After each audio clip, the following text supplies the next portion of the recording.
Hello bachcho, let's see the question. The question says the vapor pressure of a dilute aqueous solution of glucose C4H12O2 glucose का formula is 750 mm of mercury at 373 Kelvin.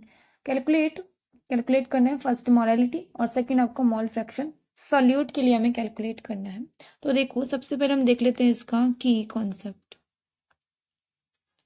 Concept हमारे पास ये है relative lowering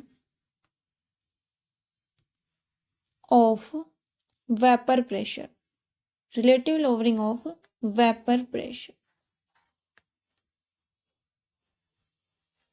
तो देखो बच्चों ये equal होता है आपके पास चेंज इन वेपर प्रेशर, जिसको हम ऐसे लिख सकते हैं प्योर सॉल्वेंट के वेपर प्रेशर में से अगर हम सॉल्यूशन का वेपर प्रेशर माइनस कर दें तो चेंज इन वेपर प्रेशर हमें मिल जाएगा और डिवाइड कर देंगे हम किससे, प्योर सॉल्वेंट के वेपर प्रेशर की, और ये इक्वल होता है आपके पास mole fraction of the solute, right, mole fraction of the solute.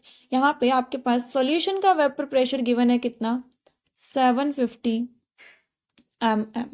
यहाँ पे एक्वस लिया गया है, डाइल्यूट एक्वस सॉल्यूशन। इसके लिए प्योर आपके पास जो सॉल्वेंट है उसका वेपर प्रेशर होता है कितना 760 mm।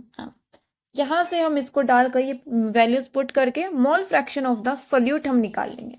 तो देखो यहाँ पे कितना हो जाएगा, ये 760 माइनस 750 अपॉन 760, राइट, ये मोल फ्रैक्शन ऑफ द सॉल्यूट के इक्वल हो जाएगा। 760 में से 750 जाएंगे, कितना बचेगा 10 अपॉन 760 इक्वल होगा किसके, मोल फ्रैक्शन ऑफ द सॉल्यूट के। और इसको अगर आप और भी आगे फाइंड आउट करोगे तो ये आएगा आपके पास 0.0132। तो मोल फ्रैक्शन ऑफ द सॉल्यूट, ये वाली वैल्यू तो हमारे पास कितनी आ गई है, ये आ गई है 0.0132। आगे निकालना है हमें क्या, मोलैलिटी।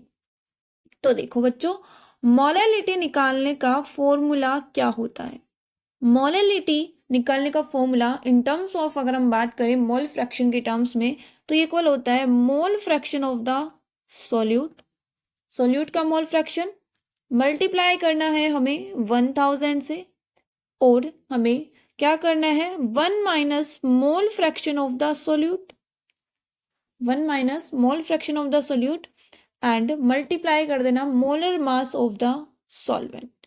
ये क्या है, मोलर मास किसका, ऑफ सॉल्वेंट।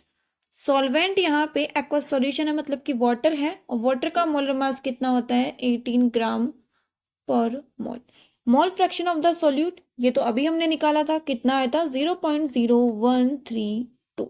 ये सारी वैल्यूज पुट करते हैं, मोलैलिटी की वैल्यू हम निकाल लेते हैं। तो मोलैलिटी इक्वल आएगी किसके 0.0132 मल्टीप्लाई 1000 डिवाइड बाई 1 माइनस 0.0132 और molar mass of the solvent मतलब कि वाटर 18 ग्राम पर मोल, राइट।